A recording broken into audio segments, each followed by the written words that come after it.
That was a clean one. That was more Sweet Chin Music. Yeah, WWE. Shawn Michaels. That's a good reference. Yeah, HBK. You're listening to the Southampton Dellivery Podcast, a podcast dedicated to the Southampton Football Club and all of the SFC fans.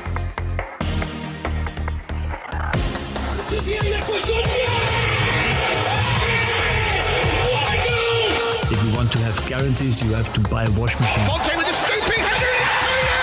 We don't lose a match, either we win or we learn. And today we learned. Отдача, Остин! Все-таки забил! It's infield to Mane, 25 yards out. Lovely ball for Tella. Onside, 1-0. Buffon shot! Oh my word! Unbelievable. We ran around the pitch like Bambi on ice.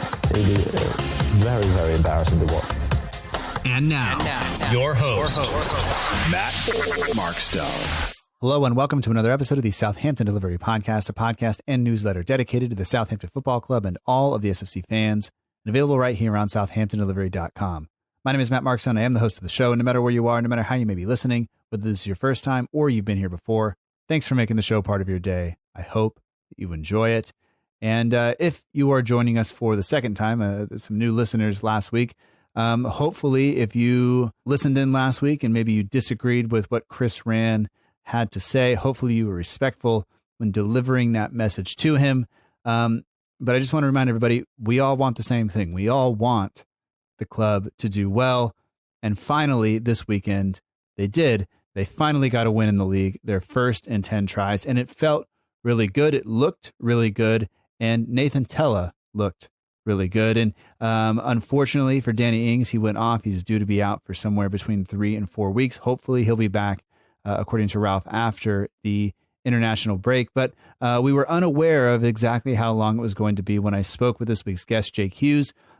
Jake is the editor, the creator of St. Mary's Musings. You can follow St. Mary's Musings on Twitter. You can get in-match updates and a whole lot of other things from Alan Gunn, who runs that. But Jake is the editor. He's been on the show a number of times before. He is, at this point, I think, a friend. And it's always a pleasure to talk with him. He had been up since somewhere between 3 and 4 in the morning watching UFC, as he is also a freelance MMA writer. We talked Sunday afternoon. We look back on the win over Sheffield United and some of the standout performances and some of the things we'd like to do better still because it wasn't perfect. And we also answered some of your questions. So thanks again to everybody who listened in last week. Thanks again for listening in here. If you ever have a question, feel free to send it in. And I think that's enough. So let's jump into the interview now with Jake. Once again, you can follow him on Twitter at JJHughes_, and the links to St. Mary's Musings are also in the show notes. So don't be afraid to go follow them on whatever social media platforms you're on. All right. Enough of this. Let's jump in now, and I will talk to you on the other side.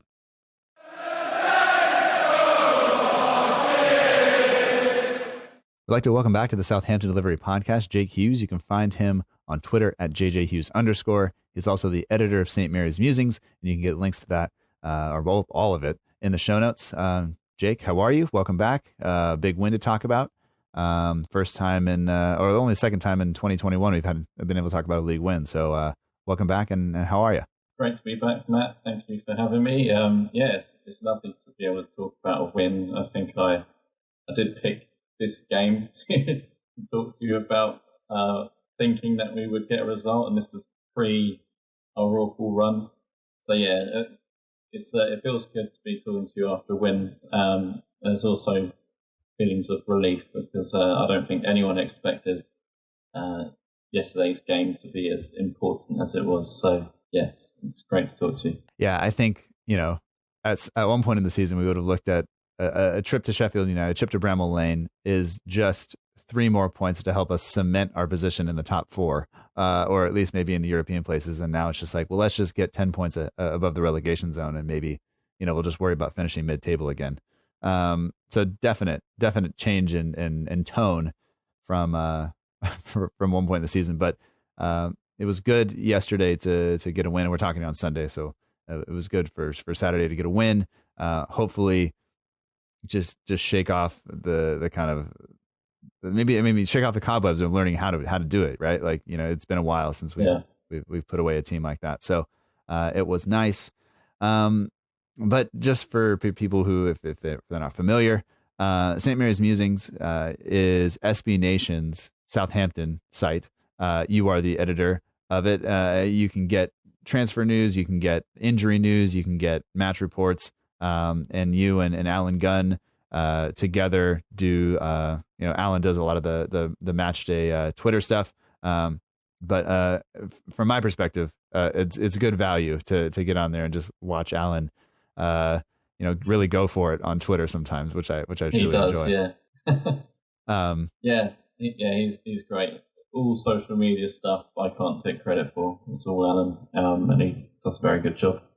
I think we've talked about it before, but I always make the assumption, like, if you and Alan are working together, you must have been best friends somehow. And then you're like, actually, no, I don't think I've ever met him in person. And you guys just work well together. So it's great. I spent a lot of time with Alan on Skype and Zoom doing other podcast video stuff. So Alan's great if people don't follow him anywhere. So anyway, check out St. Mary's Musings. Links are in the show notes to do all of that.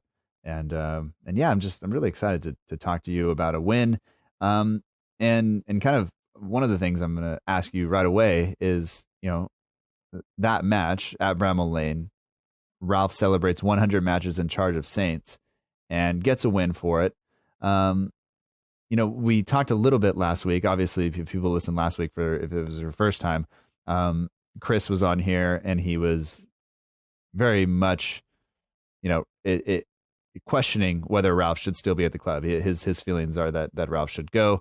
I'm not here to say he should or he shouldn't. But over the course of Ralph's 100 matches, not all of them in the Premier League, 1.35 points per match, but 100 matches in charge, he gets a win. What, I guess, can you give me a summary of your feelings on Ralph over his 100 games in charge? Let me preface this with I am respectfully differing to Chris on this. I definitely think no one is immune from criticism. I think Ralph has been criticised these last few weeks, and rightfully so. However, I still think he's the right man for the job.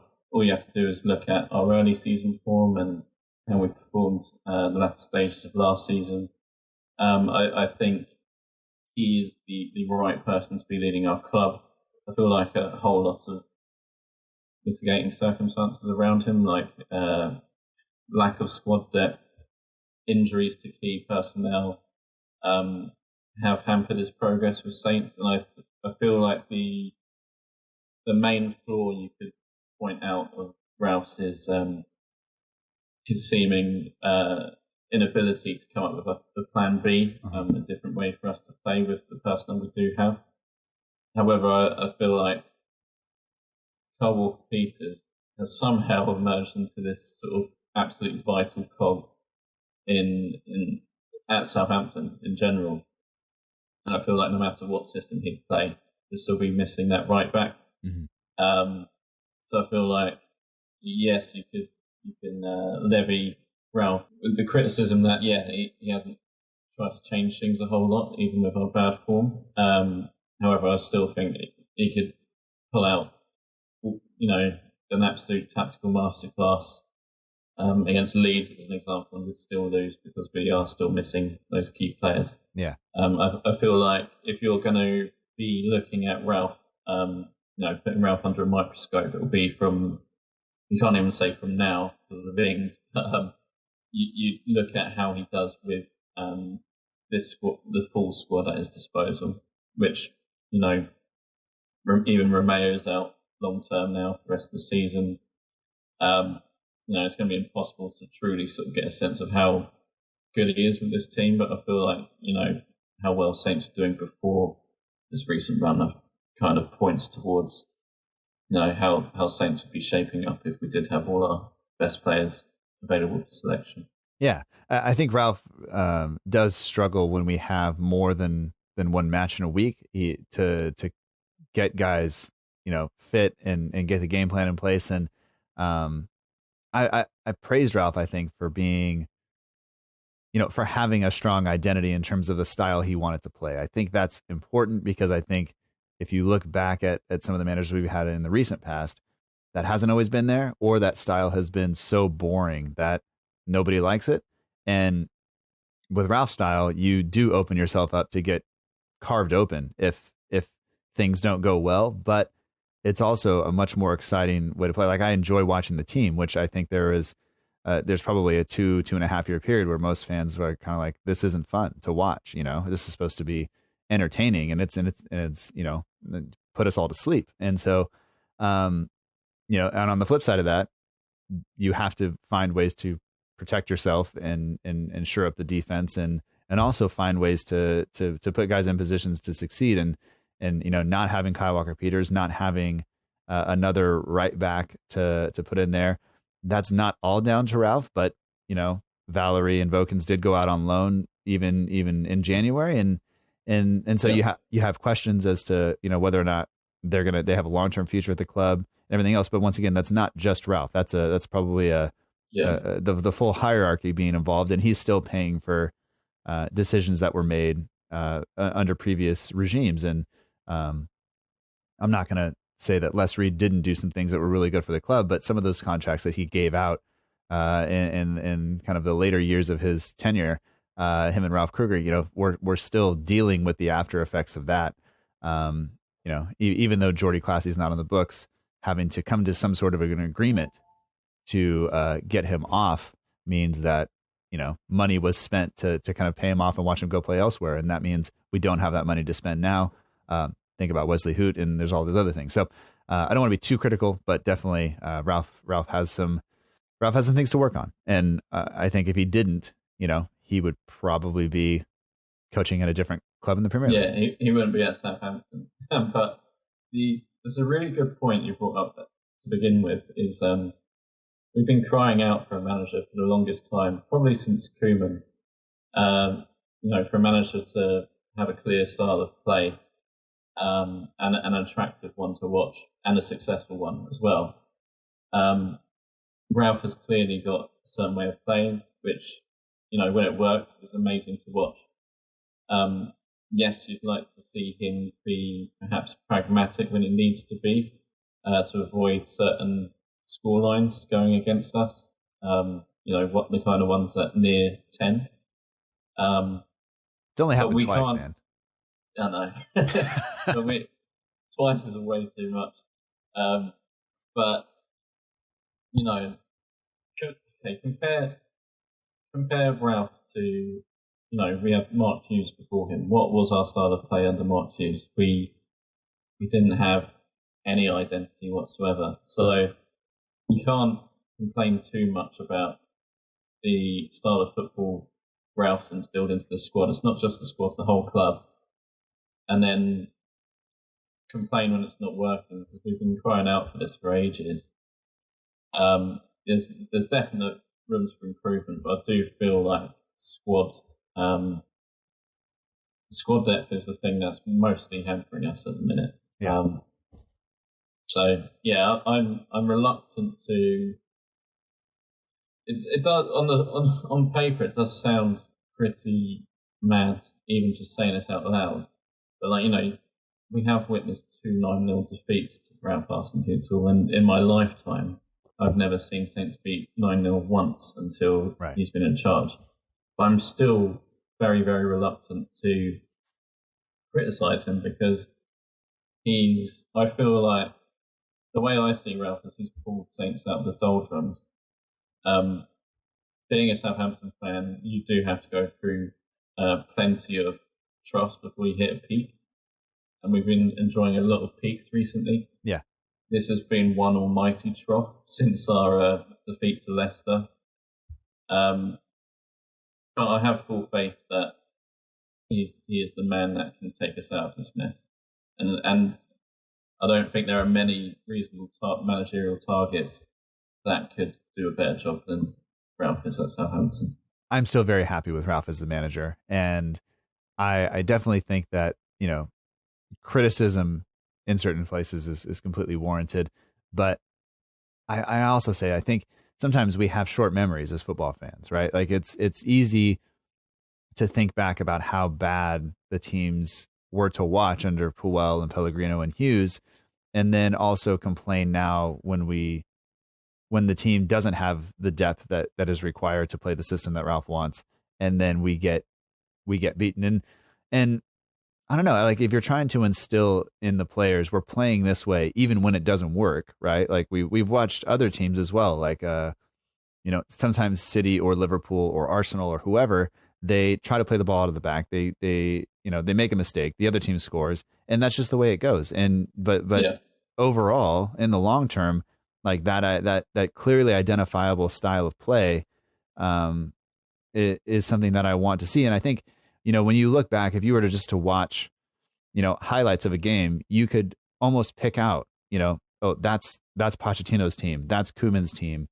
If you were to watch us play under Puel or Pellegrino or Hughes, it'd be difficult to discern, other than the jerseys that they're wearing, like which manager it was. And now I think if you watch us play now, you go, that's Ralph's team. And I think that is, I think that's important. And I think that gives us something that it's not just this is the longest Ralph's ever been in a top flight managerial position. So he's here to stay, I think, and he's building something. And I think sometimes you just have to accept that it's going to have some rough points. And if anything says, we should maybe be happy we're not probably getting in Europe this year, like that, like looking at what happens when we play more than one game in a week, we should just go, okay, like we're okay. One more, we're not ready for that yet. We're not developed enough. And also, maybe this will be the last point on Ralph, because I don't want to take up your whole podcast talking about him. But you mentioned Pochettino and Koeman. They weren't always the most fun. Southampton weren't always the most fun to watch under those two. There's that infamous run under Koeman. I think it's his second season in charge from November, where we went on I think it was a run of 10 games without a win. Uh-huh. Not too dissimilar to this run, of course. And we've always had the same problem, because I think no matter how good the manager is, when you're playing decent teams like you get in the Premier League, I remember under Pochettino, the amount of games we'd have where we'd dominate possession and we'd be pressing high up the pitch, but we'd have absolutely zero end product. And that was with players that, we absolutely adored at a time, like Adam Lallana, Ricky Lambert. I could go on the amount of players that bloody left us the summer after Pochettino left. We've had these problems for ages, and I think it's just a symptom of being a middling-sized club in the Premier League. You look at Brighton, play lovely football, can't score. Southampton have long been a club with that problem, and then once players started leaving, Pochettino left, Koeman left, the quality of manager, the quality of player all dipped. Saints then performed poorly in the league. We're less likely to attract better players as a result. I feel like Ralph started to rebuild Southampton's reputation, but we're still that middling club in the league, trying to punch above our weight, and it's not always going to work all the time. And the final thing I'll say about Ralph is, I feel like he's shown us a degree of loyalty. When we first hired Ralph, I was surprised that we could get a manager of his reputation. And the fact that he actually wants to stay and build a project, and you can clearly see the results of that project so far. Most positive, some negative, obviously, given our recent first team run. I feel like, when's the last time, apart from an absolute cowboy of a manager like Pellegrino or Hughes, when's the last time we've had a decent Southampton manager who's wanted to be at Southampton? Pochettino didn't. We were a stepping stone. Ronald Koeman said all the right things. As soon as he was offered more money that we couldn't offer him, he jumped ship. I feel like Ralph's the right man for Saints, and yes, it's not always going to be good, but I feel like the good has outweighed the bad so far, and that's all I can ask of a Southampton manager. Yeah. And I will say that, Ralph has a degree of, because he has, I guess, that profile, right? Like he could potentially go bigger, maybe. But that also means that he's got quite a bit of rope to hang himself with if he chooses to do so, and so he will be judged on that. And I think that's fair, because that's he doesn't get as much rope if he's at Chelsea or some of these other clubs where he would have been gone with some of the results. But, now he's got to prove to us that he can do it. And I think, I think the intentions are in the right place. I think he's working towards it. And we'll just see how it goes. I mean, Saints were fun to watch again on Saturday, which is if I'm going to get up at 7 a.m., like, thank you. Or in a couple of weeks at 4 a.m., like, that's something that's going to happen. That's the dog, by the way. Has she recovered? She has recovered. We had a slight accident. Not a great Saturday. She was not entertained by the game based on the look on her face. But let's talk about a win, because we have a win to talk about. And I think there are a number of factors that go into making it the first win. And when I looked at, XG numbers and things like that, like Saints and Sheffield United were on the very far end of the spectrum in terms of the difference between the goals they should have scored and the goals they had actually scored. And now they've kind of come back towards the middle a little bit. But Sheffield United, for most of the season, were creating chances and not being able to finish them. And we saw that yesterday. We'll talk about it. Saints were not creating great chances and scoring very low percentage shots from corners and from, Danny Ings lobbing Allison one touch, from a free kick, things like that. And so if you look at the story of XG, the teams are actually very close. The results have not been that way. And so obviously Sheffield United come in, they're on the bottom of the table. They've been there for some time, and Saints come in poor form, but I think finally with a bit of a boost, given that we had players returning from injury, and I think that is that is super important. But I mean, looking at the lineup, I guess what made you the happiest looking at that lineup? It's pretty easy actually. Carl Walker-Peters, but I would say Diallo is a close second. I really liked what I've seen from Diallo so far since he joined in the summer. But yeah, Carl Walker-Peters, Ralph Hasenhüttl was deliberately innocuous about whether Walker-Peters would be back or not. He said he was back in training, but wasn't sure if he'd be ready. So yeah, it was very nice to see him, because he has become the sort of missing piece of the puzzle these last few weeks. Yeah. So it was a relief to see he was there, because the Sheffield United game was really important. Yeah, and I mean, Saints have picked up 1 point without Kyle Walker-Peters in the lineup this season, and I think that just shows how important that position is. I want to say it's just Kyle Walker-Peters. Like, maybe another actual right back will be able to do that job, but I've written about it in previous weeks, just how crucial he is to. I mean, he's an outlet offensively. He's the long switch. He takes up all that width on the right hand side and really allows Stuart Armstrong to kind of be a bit more free and creative and take up positions that allow in between the lines that allow him to get on the ball and find space. The defensively 1v1, he's great. He's so comfortable on the ball. He is just, we need that there. And when we don't have that, whether it's Bednarak or Djenepo or Ward-Prowse or whoever, I think Diallo's taken up a few minutes there. It's never worked out for us, in the long haul. So I think him coming back in is super important. And then also Diallo coming back in, I think is important, mostly because it allows Stuart Armstrong to be in his natural position, or in the position that he is most comfortable with, which is allows him to be creative. I think if you look at where Armstrong was playing in central midfield with Ward-Prowse, oftentimes he was too far forward. He doesn't take up, the same position that Romeu did, obviously, or Diallo would. And then also his creativity is somewhat stifled because in the back of his mind, he has those defensive responsibilities that he's not really taking care of are still there. So I think the return from injuries were super important, even though Diallo, I wouldn't say he was super tidy on the ball yesterday. He gave it away quite a bit, but we'll give that down to him being, a child and then also rusty from being injured. So I think I can forgive him most of those, Yeah, totally agree. Fresh back, straight into the team. He's only started training about 2 days before the game. Yeah, is that Diallo off? But again, it's like what you said, Walker Peters as well with Diallo, just having them players back. You could be Romeu instead of Diallo.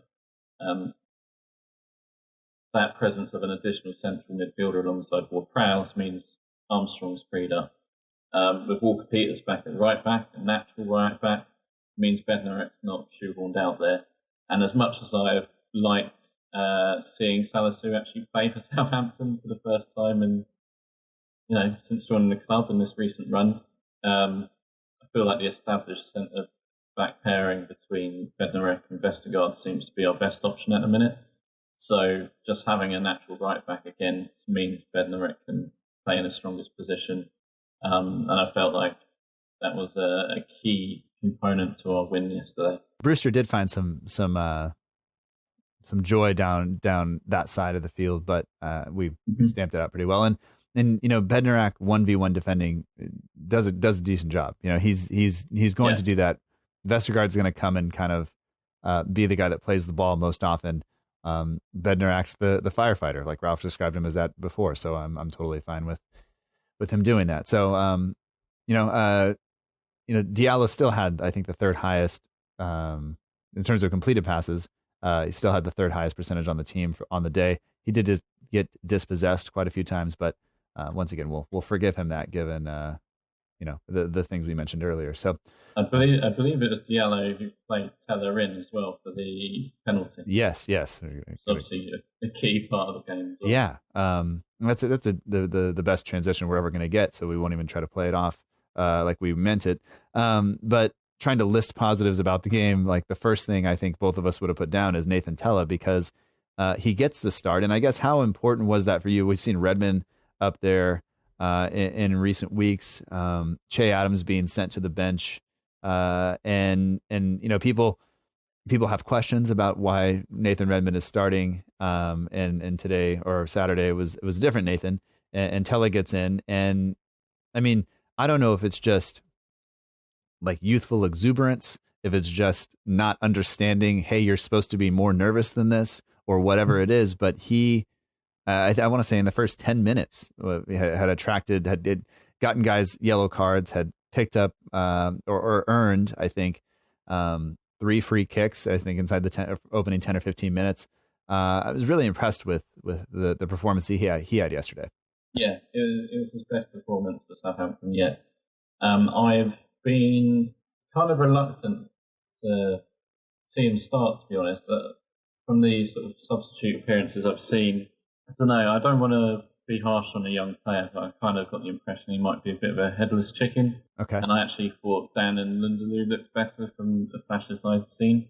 But Nathan Tella just, I don't want to swear, but he all over my opinion. He was brilliant. He was exactly what we needed. We resorted to a lot of long ball, which was proven again by that yellow ball over the top. Mm-hmm. Tella running in, won a penalty, and that was all Tella. Great touch, great speed to actually get beyond the Sheffield United back line. Totally, it was definitely a penalty, but he played it perfectly, so Ampadu had no chance but to take him out rather than get the ball. And it was just a perfect example of how good a game he had. And as you said, that sort of run of earning basically the same foul in the same area 3 times in the first 10 minutes, I kind of, as soon as I saw that, I was like, okay, he might cause their defence quite a few problems here, and he did. You mentioned Redmond as well. I don't know what it is with Redmond, because I've always never been a Redmond super fan, but I've always liked I've always thought he is at least a player that has the potential to make an impact on a game, whether as a substitute, whether as a starter. I don't really get that sense of him now. I feel like he's lost a yard of pace, which is quite surprising, considering how quick he was, and he's not particularly old. I don't know if he's still not matched, he's not properly fit after his sort of on-off spells of injury, but he hasn't looked particularly good since coming back from injury. I think he's got one goal this season. It was against Sheffield United in the reverse fixture, if I remember correctly. I'm going to contradict myself here, but I said I was reluctant to see Tella in the starting lineup, but I was actually quite happy to see it in place of Redmond, because I don't think Redmond's playing particularly well at the minute. No, and now I think Ralph will be faced with a decision as to which Nathan to play up top alongside Che Adams, given that Ings is going to be out for some time, and Tella at 21 years, 244 days old, youngest player on the pitch, and the two youngest players on the pitch with him and Diallo for us, combining to earn the penalty, and then Ward-Prowse, of course, dispatches it. So, that I think that he's got confidence that I'm not sure. I don't know where it comes from, but I'm happy to see him, use that and drive forward and do those things. And I understand, I think, where you're coming from with the bit of a headless chicken kind of analogy, and then, but yesterday he just looked like he's been doing this and he knows how to do it, and he'll continue to do it. And so you just hope that that's the case, given especially now, more injury news. But I think I don't want to. I know in previous seasons, we looked at the number of goals Danny Ings was scoring and how reliant we were on him to do those things. But now I think that if we have Kyle Walker-Peters and we have Diallo in the team, I think I'd take that. If you told me you could have those two in and have Ings out, or you can have Ings in and you miss those two, I think I'd take Ings out and I'd leave Kyle Walker-Peters and Diallo in, if that makes sense. Yeah, I agree. And I know you wanted to talk about natural positions as well. And I feel like what you just said sort of fits into that. But also, to go back to what I was talking about with Redmond, Redmond definitely is not a second striker option like Che Adams is, or even Shane Long was. Tella, before, I think we've largely seen him out on the wing, but we had Minamino sort of filling that position on the wing yesterday, who is another player I feel like was definitely welcome to have him back yesterday. I felt like he was very positive in the way he played. But maybe Tella's more natural position, and the first time we really saw it yesterday was him supporting the striker, whether it was Ings or Adams when he came in. Yeah, absolutely. And I think just, not having to shoehorn players, and I think the saying is, square peg, round hole. We've seen the more Ralph has to do that, the worse the team looks, and it's really nice to have this system. It's not so nice if you don't have the pieces to make it work, and that's not all on Ralph. The decision not to abandon the system, that is definitely on Ralph, I think, as well. So I mean, agreed. that first goal created by Diallo and Tella, and I think, I still think, though, Ings having to go off, I think that is a concern. It could be, Ralph said he thinks, usually at least 4 weeks for a muscle injury. He did walk off under his own power, which is good, but you could see how quickly they made that decision to not continue with Ings on the pitch, which I thought was concerning. So we'll see. And the problem with Ings having, so many injuries is that he knows, I think, when it's bad, and he just went down right away and said, this is it. We're done. Let's make the change. Which brought Che Adams onto the pitch, and he's been criticized. He hasn't scored a lot. He hasn't been great. Does a lot of things off the ball. And I think, like, we have this thing where I like players who just work hard. And so I give them probably too much credit and too much grace in terms of, you're allowed to be a Premier League striker who does a lot of things except score. And at some point you need somebody to score. And so when Ings goes off and now you're left with the question is where the goal is going to come from. Che got one yesterday. Maybe not the I didn't think it was going to go in when he hit it, or when I saw him lining up to hit it, because generally those hit somebody in the stands if there are people there, Yeah. I mean, he's got a couple of decent goals for Saints now, hasn't he? I feel like as great as his goal was against City, I absolutely love a smashing half volley. Yesterday's goal was absolutely brilliant. It's against Sheffield United again. Che Adams seems to like playing against his old club. What I particularly enjoy about that is he doesn't seem to have any problem celebrating against them, which I'm all for. Mm-hmm.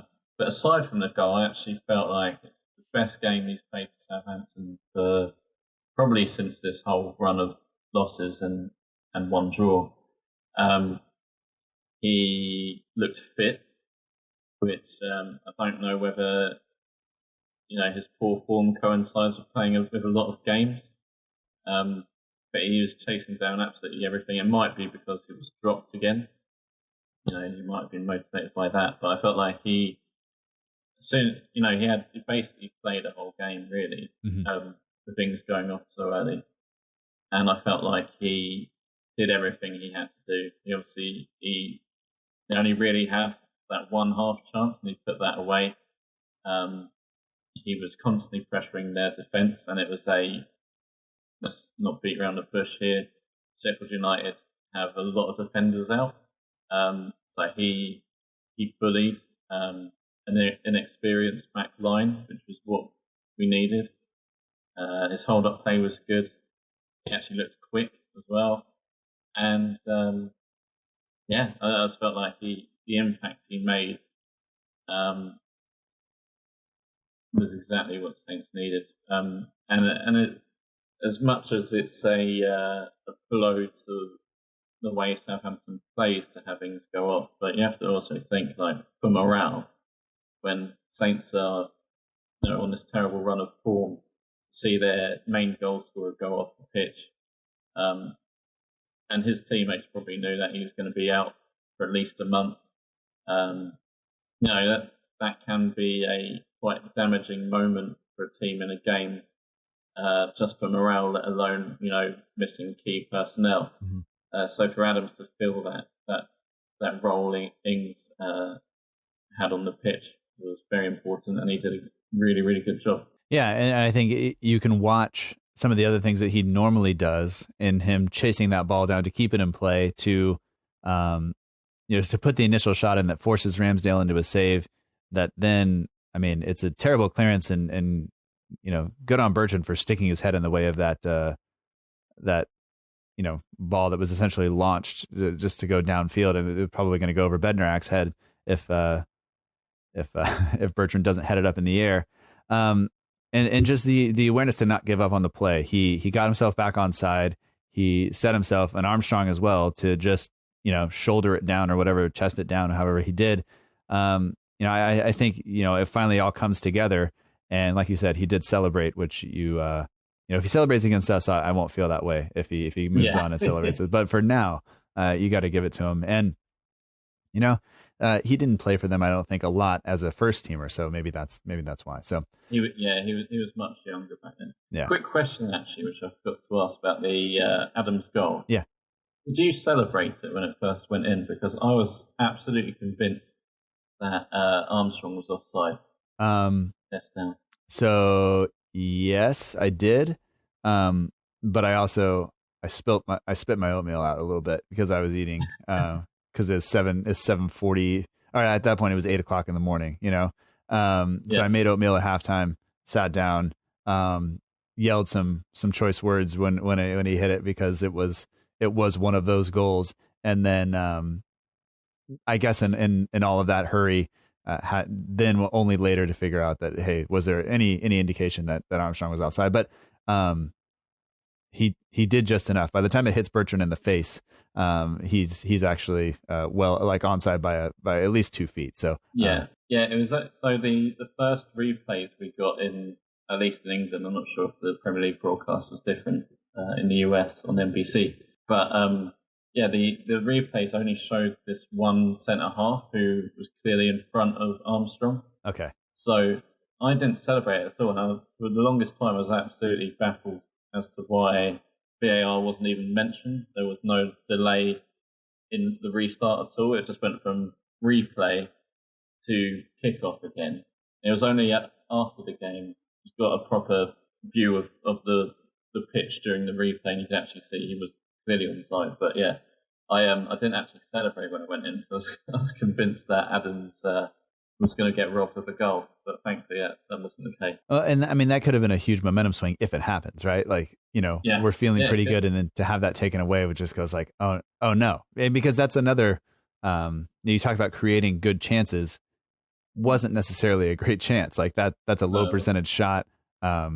Beautiful to watch, but so good for Che, good for the team, because I think that coupled with the fact that we kept a clean sheet means that we're actually feeling quite good, right? Yeah, definitely. And that, I mean, you can't get smashed if you keep a clean sheet. So I feel like, obviously, we've talked already about having certain players back from injury. They both happen to be more defensive-minded players, so it's nice to see. One of the few things we've been holding out for to be the factor that reverses our form has been the return of Walker-Peters and then Diallo after Romeo got injured. So to see us actually keep a clean sheet, albeit against Sheffield United, it's nice, because you'd hope we'll then push on and defend more solidly as a result of them being back. Yeah. And we have a couple of questions kind of moving on from that. We have questions about Forster, we have questions about McCarthy, about Tella, but let's, I guess, look to some of those, because the question has now come up. Let's see. The question has come up from Gingers123 at Joel_Rich123 on Twitter. Asked a couple of questions. Should Tella start nearly every game? Should Forster stay as the number one, seeing as his distribution improved massively today? And then he also commented that Adams looks better than Ings has in his previous 5 to 10. But Forster came in again for McCarthy. It'll be interesting to see if he starts again midweek against Manchester City. I can't really see much of a reason to drop him, other than the first few minutes when Sheffield United had a series of corners.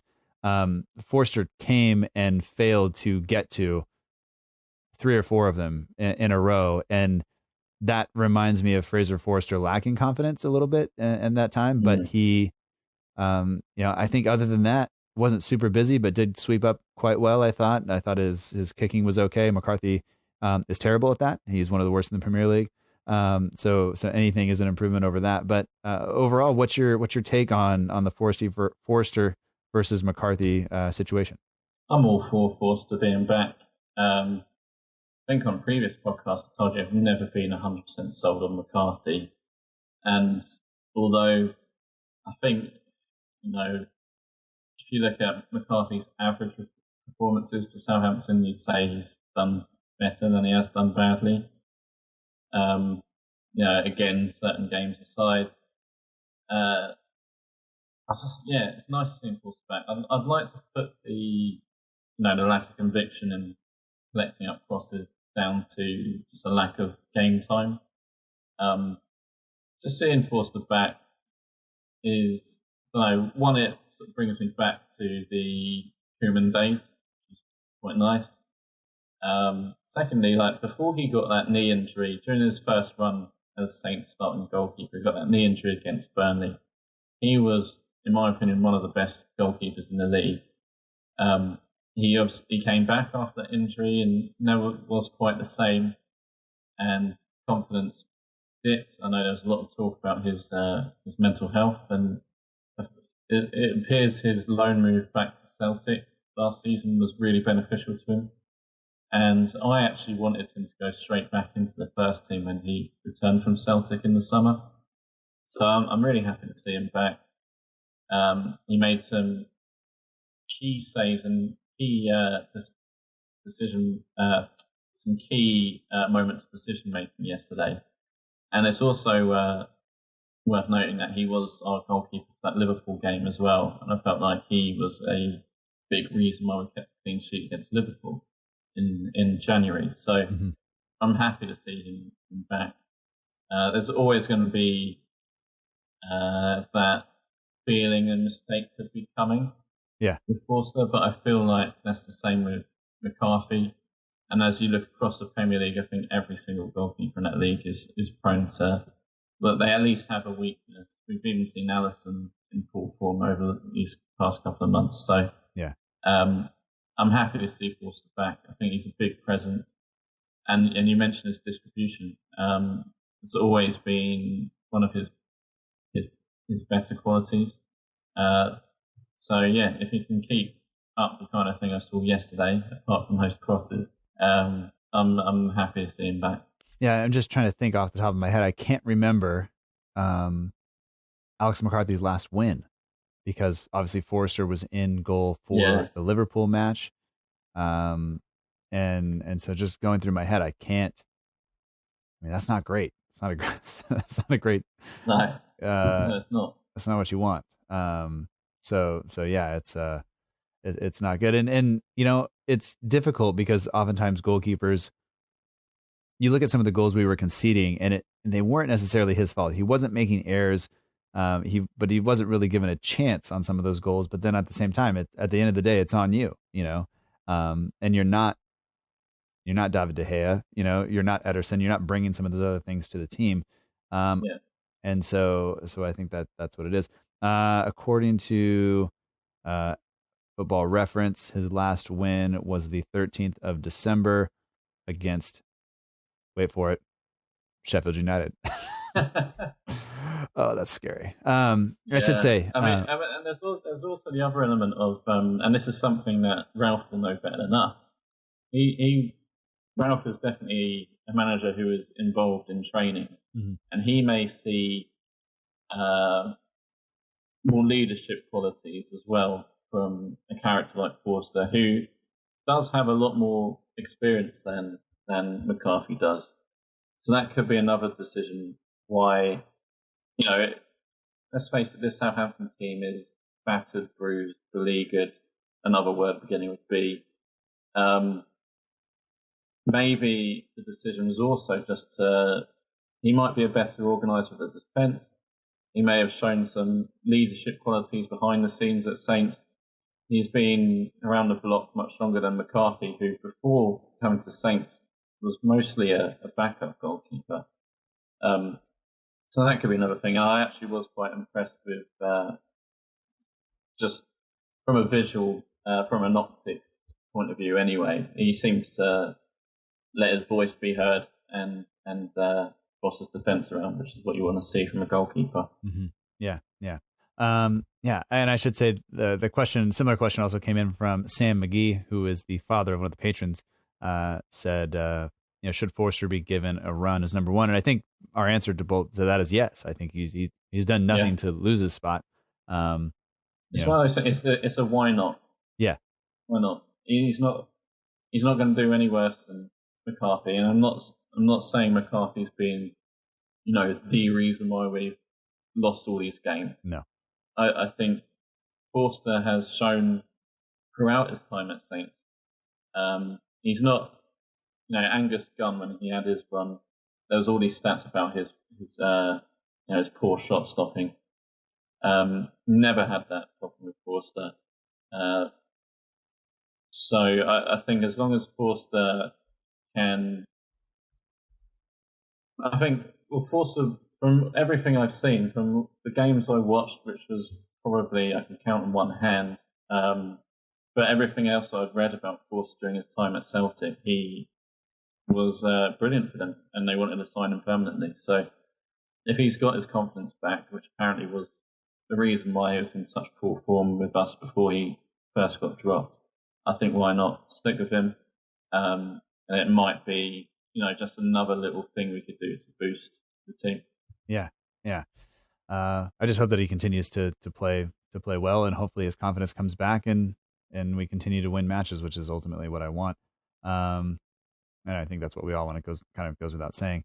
Just we have a few more questions that we'll try to get to because we're running short on time, and it might be difficult to kind of ask these ones. So Colt Baker and Tim Bizant's have a kind of series of questions. Colt says, how does the Ings injury affect the ongoing contract saga? Do you think it increases his chance of staying with the club? Yes or no? And then, Tim Bizant's also kind of talks about how does the club go about negotiating a contract with a player? And he also encourages us to think about, are the demands too high? What can we get? What does it do to his value and things like that? And, we have Ralph's kind of immediate post-match thing about Ings' injury. I'm sure he'll have a scan either, Sunday, the day we're talking, or Monday, the day before this show comes out. And then we'll figure it out. But, Ralph was mentioning it's probably going to be 4 weeks, which means I think he'll miss 4 games, including the FA Cup match against Bournemouth. But I mean, I guess just looking at the Ings contract, what are your thoughts on that, and how important is it for him to stay or go from your perspective? Yeah, so I wanted to talk about Ings. In terms of this question, it's quite hard to answer. One, we don't know the extent of the injury, and all indications are that obviously it's not the kind of knock he'll come back from next week, but it's not a season ender. Mm-hmm. And secondly, we just don't know the inner workings of Southampton and what the specific issues are between Ings and the club, and what's stopping him from signing a new deal. Obviously, there's been plenty of press around that. Take that as you will. In terms of Ings, if I think he should stay or go, I just think Southampton should just focus on the best outcome. I think holding a player against their will is never a good idea. And if he does want to leave, then it's up to the club to get the very best deal out of a player approaching his 30s, and has a long history of injury. If he wants to stay, great. I think that's good news. I'd rather him stay than go. But yeah, I think the Saints just need to be just smart about it. Don't do what they did with Van Dijk. And yes, we got a lot of money for Van Dijk, perhaps as a result of us sort of playing hardball to begin with. But I think we should allow him to leave if the right bid comes in. Mm-hmm. But if he stays, yeah, definitely keep him. The other thing I wanted to talk about with Ings was I've seen so many things on Twitter at the minute about it's clear that Ings' head isn't at Southampton, and he's clearly not interested in playing for the club, and a lot of armchair psychologists mm-hmm. sort of. Let me put my point across with Ings. Firstly, during that run of poor form, was it 10 games without a win? Can you name any players that were playing well? All of them that were playing against us. Yeah, okay. Good answer. Secondly, if you are a professional who is trying to get into the England national team for the Euros in the summer, mm-hmm. who's worked his arse off trying to defend in a 9-0 defeat at Old Trafford, mm-hmm. Do you think if you're a professional player you would be particularly enjoying your football at a team that's losing every week? No. And I mean, the whole it's clear his head's not at Southampton thing, I think it's just a load of bollocks. He's a Southampton fan. He's a player. If he supposedly wants to leave the club, the best way to do that is put yourself in the shop window by playing well, right? Which I'm sure he's trying to do every week. And I don't know what the problem was, but I can't name you any clear-cut chances Ings has had, and I don't think it's necessarily his fault. It's even in the poor run as well. You look back, how many chances as Ward-Prowse had to score from free kicks, which is something we shouldn't be depending on as a team. Right. But I can't tell you. There's a fair few games in there where can't recall us having a single free kick in a dangerous situation. No. Which suggests we've barely been in their half at all. And that is how we have played the last 10 games. He hasn't had any chances. He's had no service. He still had to try and work his arse off, and perhaps isn't particularly fit, or as fit as he should be. And also, his poor form happens to coincide after a knee injury he picked up against Villa.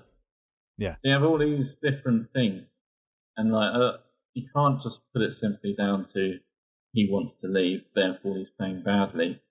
It's more, he's come back from injury.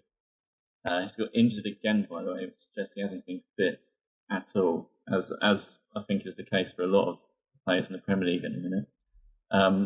Saint's been playing badly, and no player's going to enjoy playing for a team that's playing badly. Yeah. This is as simple as it is. Anyway, I'll get off my soapbox now. No, that's fine. That's fine. No, I mean, if you kind of scroll back through, our expected goals over that run, it's rare that we had an expected goal kind of over one. We just weren't creating chance. And I think that people who are more reliant on stats, which is something I do because I fear being wrong, like just grossly wrong about something. And so if the stats don't suggest or back up what I see, I try not to say it. So, looking at our XG, we were outperforming those things. The goals we were scoring, we shouldn't have been scoring because we weren't creating very good chances. And so, yes, when those things kind of even out as they do over time, we just had them. We ran really well at the beginning, and we ran, kind of the opposite end of the spectrum over that run. And that's not Danny Ings' fault necessarily. That's a system thing, but it also goes back to having players not in their natural positions and not being able to have a plan B and create chances when teams kind of don't allow you to nick the ball off them in midfield and quickly, press them into making mistakes, or when teams are just good enough to play through that, which we may run into on Wednesday. We will see. But the pre-match edit that we put out this week with the Southampton page was Danny Ings, and he got injured. So as a favor to all of us, I will do the entire Manchester City team ahead of Wednesday's match. So pull them out of your fantasy. Oh, you can't, I guess, pull them out of your fantasy team. But just keep that in mind. I'll just steal something and we'll call it good. But yeah, I mean, overall, I think that performance, yes, it's against the team that's at the bottom of the table. Yes, we did give the ball away. McGoldrick had a pretty clear-cut chance, probably the best chance that they had all game. He should have buried that, but there's a reason that he's playing for Sheffield United, and I know he played for Saints at some point, but sorry, but that's the truth. And I guess from here we move forward, and will we continue it against Manchester City? I don't know. They look like the best team in the world at this point, but never say never, really. Yeah, I like the quote, and you actually said it at the beginning of the podcast as well. The winning becomes a habit. Same goes to losing becoming a habit, and it had become a habit. It's very easy to, when you lose. What was it? Well, apart from that Chelsea game, we lost every game since the end of January up until yesterday. Saturday. Losing does become a habit. And that can be amplified by other issues at the club, like we had with string of injuries, anything you can possibly have to lower your morale as a team. I think Saints have had it. Officiating as well, but that's a rabbit hole I'd like to avoid. Yesterday's win is so welcome. And like losing becoming a habit, winning can also become a habit. I don't expect us to beat City by any means. So I am not going to nail my colours to the mast for that. But I think City's a bit of a free hit in the week, as long as we avoid getting thumped. And, you know, if we can keep it tight at the back, who knows, maybe we can nick something. We did beat them last season, so it's not beyond the realms of possibility. So yeah, we'll see. But, you know, given our slide down the table, it was such a needed win, and hopefully it's the kind of thing that will really boost the morale in the camp. And as we have touched on so many times, just having certain players back, even with things out, is a step forward. And I'm hoping we can go on some run post City. Yeah, we can only hope. And I just want to say thanks again for coming on the show. It's always a pleasure to talk to you. And I enjoy catching up, obviously, way too much, as everybody in your life will know, because we've been on the phone for, it's been on 2 hours now, so I apologize for that. Kind of. I mean, I enjoy it, so I won't say it that much. And I will say, you know, maybe something that we can smile about, but maybe not. Fulham picked up a win today, over as we're recording, over Liverpool, and the goal scorer was Mario Lemina. So maybe he forgot who actually pays most of his wages still, probably. Oh God, I mean, I can't believe we haven't mentioned this by now. As much as I love seeing Liverpool lose, I don't want to see Fulham picking up results. Right. This is not what Saints need, and I think I, like many others, didn't think we'd be looking over our shoulders like we are in the league.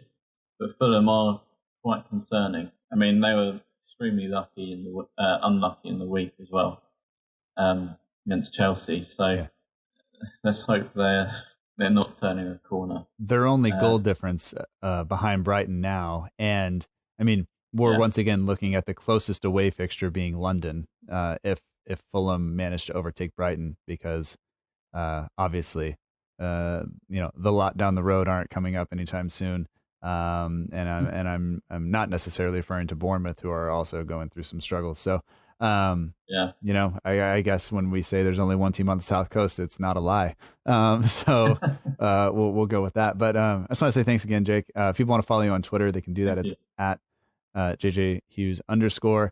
And just a reminder to people, if they enjoy UFC, if they enjoy you know, that aspect of mixed martial arts or anything else, you write about that as a freelancer a lot, which means you've been up since 3 a.m. watching, I don't know all the people who fought, but somebody probably got knocked out, and hopefully it was good. It was a night of 3 title fights, including one that ended in disqualification because the challenger was kneed in the face while he was a downed opponent, which is an illegal move, which meant the guy who got kneed in the face actually won the belt through disqualification.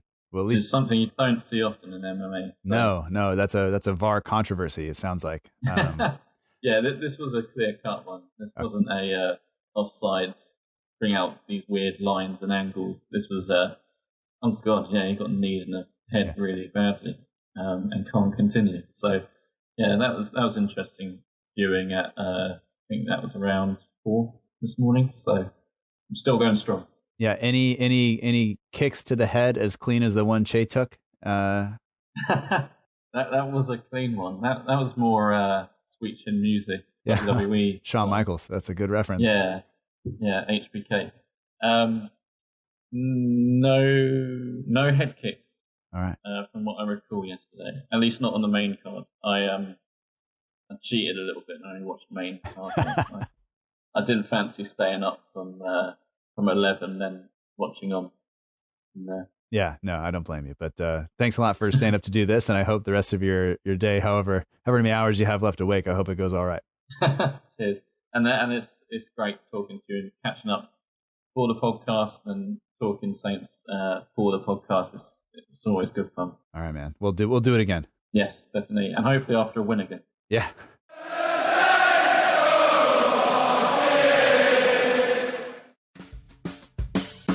And that does it for this week's episode of the Southampton Delivery Podcast. Thank you so much for joining us. I hope you've enjoyed it.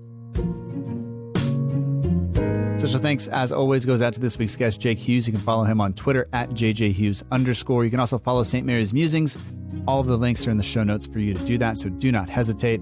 And just want to say thank you to all of you again for listening. I really do appreciate it. This show would be impossible without you listening to it, and also without the patrons of the show who get a little bit extra but give me a lot. Not a lot of money, just a lot of hope and things like that. But anyway, if you would like to become a patron of the show, you can do that by going to patreon.com/SFC Delivery. There you get access to some extra podcasts. You get priority for having your questions answered on the show. And you can join the Discord and hang out and do all that stuff if you wish. If not, please just share the show, leave a rating or review if you can. And I would appreciate that very much. The show has some fantastic partners. Jay, who runs the Southampton page on Twitter, he's currently taking a break because he is concentrating on his mental health. And I think that is one of the most important things you can do. So to Jay, who hopefully is listening to this still, we're all with you and look forward to getting you back. And I will be checking in on you over the next couple of months. But just hope you're doing well, man. And we are also partnered with the Saints Archive, who you can follow on Twitter, Instagram, and you can join their Facebook group on Facebook to get in touch and learn a little bit more about the history and culture of the Southampton Football Club. Our show logo is done by Matt Beeling of the We Are Southampton page on Instagram. For matchday edits, polls, competitions, and more, be sure to check out the We Are Southampton page on Instagram. All music for this show comes courtesy of the Free Music Archive at freemusicarchive.org. The intro song is Epic Song by Boxcat Games, and the intro credits you listen to right now is Aim is True by Huntington Bear. We'll be back next week with another episode of the show, but until then, remember together, march on.